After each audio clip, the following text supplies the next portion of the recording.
So, good morning mga koys. So, andito tayo sa internet cafe namin. So, ito papakita ko yung loob.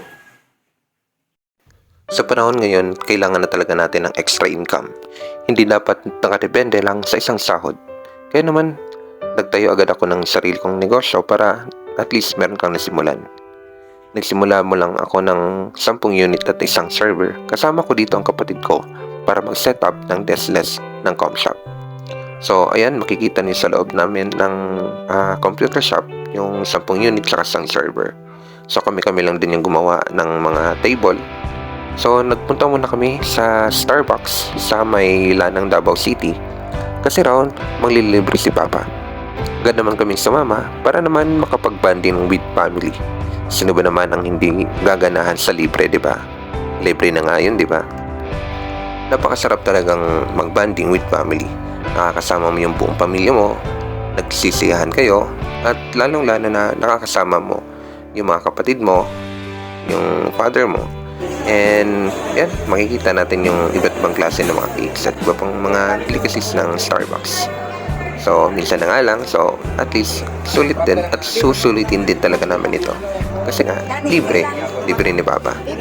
So, ayan, ang dami ninyong makikita dyan sa loob ng Starbucks sa Lanang Davao City. Bumalik agad ako sa computer shop para maglinis agad. Marami na din kasi mga alikabok at dumadami na din ang dumi sa loob ng computer shop. So dito makikita ninyo na paisa-isa lang talaga ako sa paglilinis sa bawat sulok para naman sa paglalaro ng mga bata, kinabukasan ay malinis na ang mga ito. Sabi nila mahirap nga magnegosyo. Oo, mahirap. Kung iisipin mo din talaga na mahirap. Pero dapat talagang samahan mo din ng sipag, tiyaga at diskarte. Sa buhay ganun din tayo, kinakailangan nating pagsipagan, pagtiyagaan at pagdiskartehan.